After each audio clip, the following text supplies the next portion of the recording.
Imagine that you went on a tour of the White House with your daughter, but now the life of the President of the United States depends on you. The events begin when U.S. President James Sawyer proposes a controversial peace agreement to withdraw military forces from the Middle East, hoping to gain the support of other countries. Meanwhile, Cale, a divorced veteran and Capitol Police officer, works for House Speaker Rafelson. John talks to Jen, who works on the Vice President's team.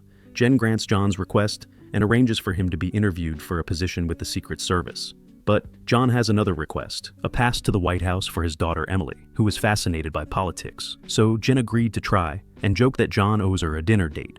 Meanwhile, an unknown man breaks into the maintenance room. He has the code for the locker written on his hand, and inside are a change of clothes and a fake janitor's pass. John comes to see his daughter and is let in by his ex-wife. Emily is not happy to see her father. Their relationship is strained, and she calls him by his first name, John, rather than Dad. Now she is offended that he did not come to the school talent show last Thursday, even though she considered her role there meaningless, waving a flag.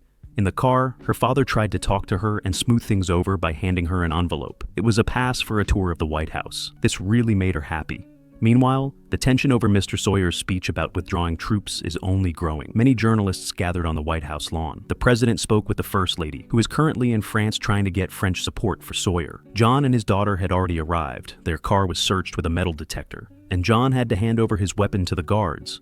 At first, John was supposed to go to an interview with the president's security service. He was met by Carol Finnerty, the deputy chief special agent, and when they met, they recognized each other as former college acquaintances. The interview began, and Carol read his resume. After graduating from college, he jumped from job to job, working as a mechanic and a construction worker. He served in Afghanistan for 3 years and was wounded, and was awarded a Silver Star for saving a corporal. The corporal was a relative of Speaker Rafelson, so Carol thinks that was the reason John ended up in the Capitol Police. Carol criticizes him, recalling that his colleagues' reviews stated that he had no respect for the country's authorities. Although he claimed to have changed, she does not believe he can be trusted, so she rejects him. John lied to Emily that they would still consider his candidacy so as not to disappoint his daughter. At the same time, in the Capitol, an unknown man disguised as a janitor unpacks a box containing muriatic acid and an explosive device. Martin Walker, the chief special agent, gathered the special services to discuss the situation, as the danger to the president had increased fourfold after the speech. This is his last week on the job. He is retiring, so the team has arranged a surprise for him with a cake. Martin talked to his colleagues and advised Carol to finally take a break, so he told her to go home today, which she did. The cheerful guide began a tour of the White House for the group. Emily and John joined in. At that moment, a group of technical workers entered. The tourists were shown the presidential cinema, and John noticed that the group of workers was in the cinema, which alarmed him. Right in the middle of the tour, the president himself unexpectedly came out from the second floor.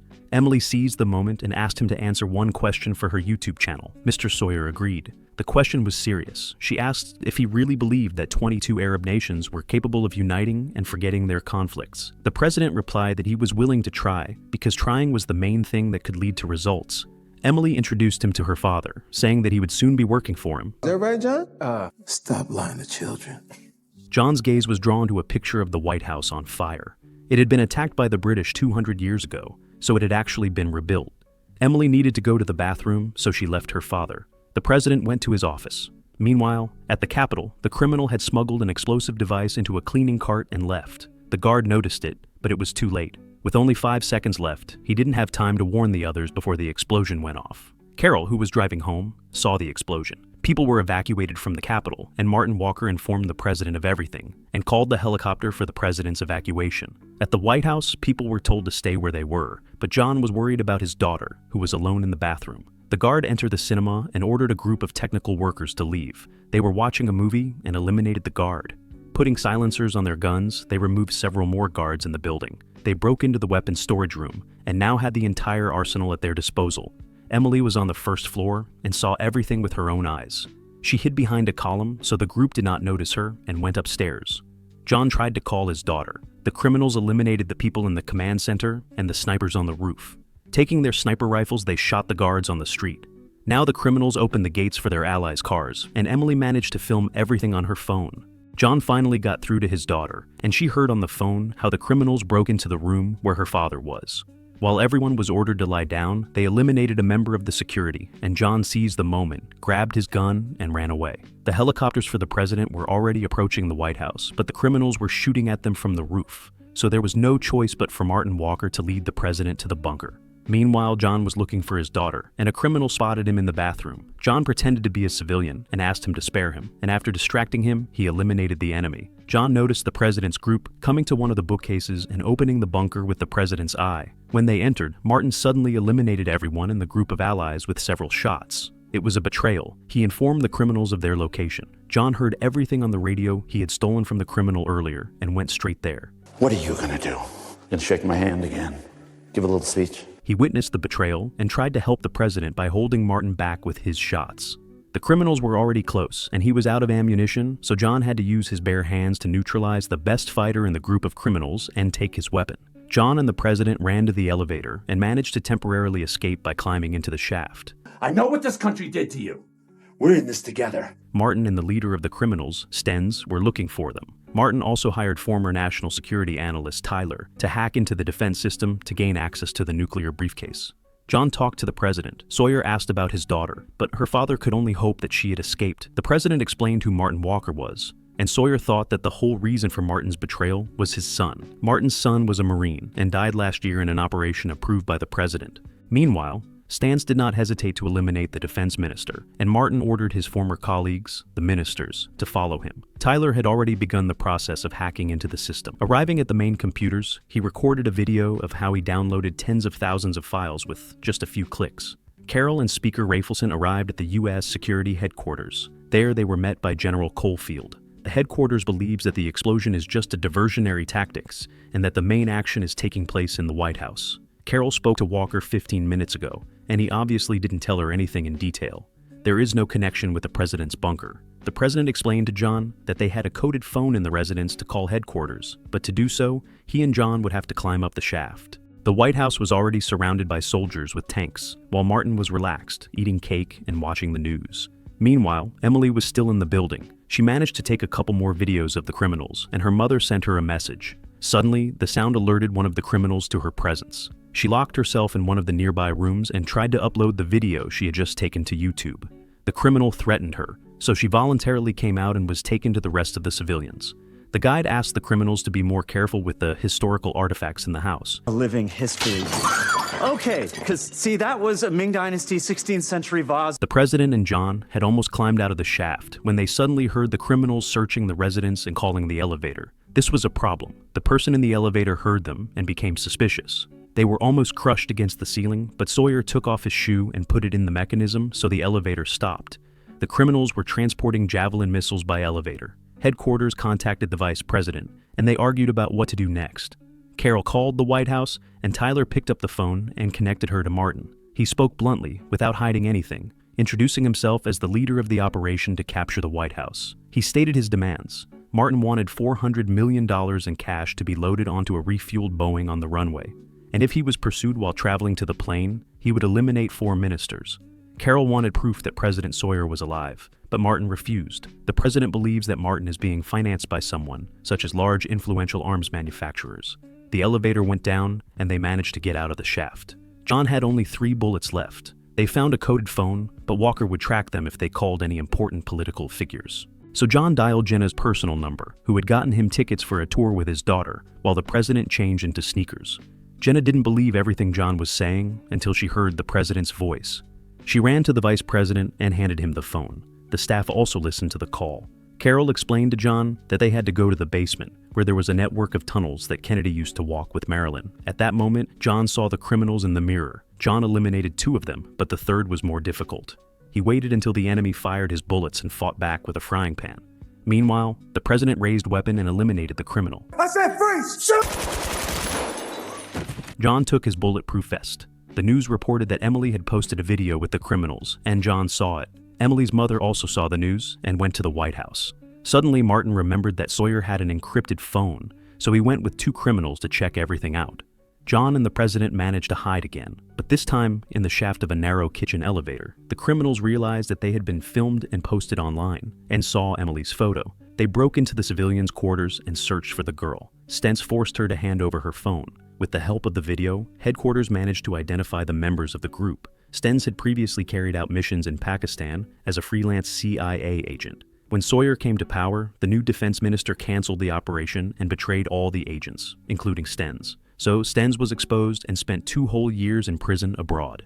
Meanwhile, the vice president thought everything through and convened the cabinet, citing Article 25, so that power would pass from the president to him, since the president was now incapacitated. Martin heard a noise coming from the kitchen elevator shaft and looked inside, but John shot at him, so they managed to get down to the kitchen. Carol guided them by phone and dictated the codes for the doors, and they found the entrance to the Kennedy tunnels. John gave the gun to the president and said he would not go any further, as he could not leave his daughter. The president did not want to leave his ally, but now his task was to go outside and bring in the Marines while John searched for his daughter. But it was not that simple.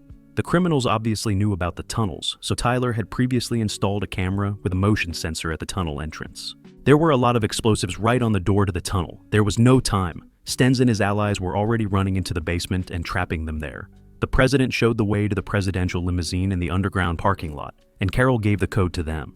They drove out in the limousine and headed for the gate, but they couldn't ram it. It was made of hardened steel.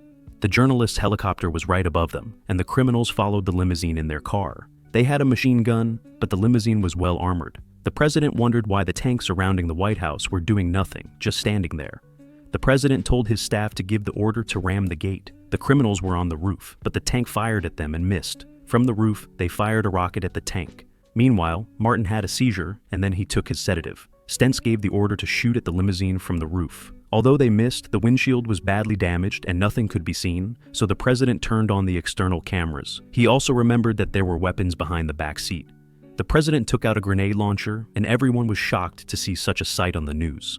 Sawyer punched a hole in the gate. Carl was ordered to take the hostages outside. John's attention was focused on his daughter, and the criminals on the roof shot at the limousine, and John did not have time to turn away. The limousine landed right in the pool. The president told John to point his gun at him, as they needed him alive. Martin told them to surrender, but the president threw a grenade at his feet. The criminals fired at everything, and there was an explosion. Meanwhile, the vice president took the oath of office, activating the 25th Amendment to the United States Constitution and assuming the duties of president. The First Lady and the president's daughter watched the news, which reported that the president was most likely not alive anymore. But in fact, John and Sawyer were hiding in underground tunnels. Martin's wife was called to headquarters and learned that Martin had 3 months to live. He had cancer. His wife wanted to call Martin, and they listened to their conversation right at headquarters. She tried to persuade him to stop, but he wanted revenge for his son Kevin, and his wife suddenly and unexpectedly supported him. Everyone at headquarters was in shock. Meanwhile, the president and John were still in the tunnel. They had to thank Gerald Ford, the former president of the United States. He had built this tunnel near the pool to hide from journalists. As it turned out, Sawyer was injured. They reached the first aid kit, and John treated the president's wound. Suddenly, the vice president got in touch, saying that an operation to storm the White House was being prepared. To avoid detection, military helicopters were flying very low between buildings, but Tyler, who had access to street cameras, still received a signal about their approach. John was worried about his daughter, so he gave the president a gun, left him in the basement, and ran away. The criminals on the roof spotted the helicopter and easily shot it down. The second helicopter was also shot down, and John ran out onto the roof and eliminated the criminals. This gave the third helicopter time and opportunity to land on the roof of the White House. But at the last moment, Stens broke free and a rocket hit the helicopter, causing it to crash directly onto the roof, with civilian hostages underneath. John continued to fight Stens hand to hand, and they fell from the roof. John was winning, but Stens' ally arrived with a weapon, and John had to escape by jumping out of the window. Suddenly, Stens saw John and Emily's White House passes on the floor. Only then did he realize that they were father and daughter. Meanwhile, Tyler finished hacking the files and informed Martin. Now Tyler had access to all the missile codes. The headquarters saw that the launch operations had begun, and they couldn't control it from headquarters. Tyler aimed the missile at the vice president's plane and shot it down. Now power rightfully passed to the Speaker of the House, Rafelson, and he took the oath of office. The headquarters waited for orders from the new president, and Rafelson, resorting to radical measures, ordered an airstrike on the White House to destroy it. Stens broke into the hostage room, took Emily with him, and brought her to Martin. Using a loudspeaker in the building, he announced the conditions. If John did not hand over the president to him, they would eliminate his daughter. The president also heard this, and he went to surrender on his own. John called Carol back and said that the president was with the criminals, but she explained that there would be no help. They had to flee because there would be an attack from the sky. She explained that he only had 8 minutes. Martin got the nuclear briefcase. He gave an ultimatum. If the president did not open the briefcase, Martin would hurt Emily. Suddenly, the fire alarm went off. John started burning the White House, an idea that came to him from the painting he had seen earlier. John eliminated several criminals who were heading towards the smoke and took their weapons, throwing a grenade at Carl. It didn't help, and Carl pushed the grenade away. John was hit by the explosion, and suddenly the tour guide came to help. Finally, he took revenge on Carl for destroying historically important objects. John grabbed the radio and asked where his daughter was, and Stens told him to go straight to the Oval Office. Stens went to look for John, wanting revenge for his friend. John ordered the tour guide to evacuate people from the building. Tyler, meanwhile, was moving towards the exit through the Kennedy tunnels, but when he scanned his keycard, the explosives on the door detonated. One criminal remained in the Oval Office with Martin and called his nuclear plan absurd, but Martin eliminated him on the spot, as his operation was not about money, but about revenge. Suddenly, the president grabbed a pen and attacked Martin from behind. In a hand-to-hand combat, Martin managed to scan the president's hand, and Sawyer fell to the floor. Martin entered the code, and the nuclear suitcase was activated. Martin indicated the locations where he would send the nuclear weapons. Stens found John and attacked him. During the fight, John managed to tie grenades around Stens' neck, and an explosion occurred. The president recovered and confronted Martin, ordering Emily to flee. Eventually, Martin threatened him with a gun, and the president tried to dissuade Martin from this idea, but Martin fired. Emily did not run away, so she was still under Martin's control, and John saw this. Martin finished aiming and had 15 seconds to activate the device when John suddenly rammed the building with an armored car. He ordered his daughter to duck and fired machine gun at Martin. The criminal was no longer alive, and John was finally reunited with his daughter. She told him everything that had happened to the president, and her father ordered her to run as far and as fast as she could, while he would find the president. Emily went out onto the lawn and waved the flag so that they would be noticed, and the fighter jets disobeyed their orders and canceled the attack on the White House. Everyone rejoiced, and John looked at his daughter on TV in amazement, and the president approached him. He survived thanks to the watch his wife gave him for his inauguration. The bullet hit the watch, and John just laughed and thanked the president for protecting Emily. Suddenly, Carol interrupted their conversation. She said that this was not the end. Martin Walker did not contact the criminals himself. Someone else did it, and she explained that this person seemed to have used a pager. The entire database had been deleted half an hour ago. John said that he might know where Walker had found the codes for the nuclear briefcase. John left the White House, and his daughter hugged him. This time, he saw her waving a flag. He approached Speaker of the House Rafelson with the nuclear briefcase and pretended that President Sawyer had died, watching the speaker's reaction. Rafelson, as the new president, said he wanted to address the nation and send troops back to the Middle East. At that moment, John confidently made his accusation. Rafelson was the only one who knew the launch codes, and John found a pager in Walker's pocket, which, apart from Walker himself, only Rafelson used on a regular basis. Carol called the number on the pager, and everything fell into place. The call went to Rafelson. The speaker immediately threatened John, saying that no one would believe him, that everyone would believe the new president. But in fact, no, because President Sawyer was alive and came right out to them. The president ordered the generals to arrest Rafelson immediately. Sawyer got into a helicopter to go to the hospital, and Carol thanked John. But suddenly, President Sawyer said he would not fly anywhere without his new bodyguard. Now he is Special Agent John Cale. Father and daughter boarded the helicopter with the president, and now she is incredibly proud of her father. Now that President Sawyer has enlisted the support of various countries, his peace plan may be realized. On that note, the story ends with the president safe, with the best security, and John's relationship with his daughter incredibly strong. Thank you for watching, hit the like button, and subscribe to the Movie Fist channel so you don't miss interesting movie plots.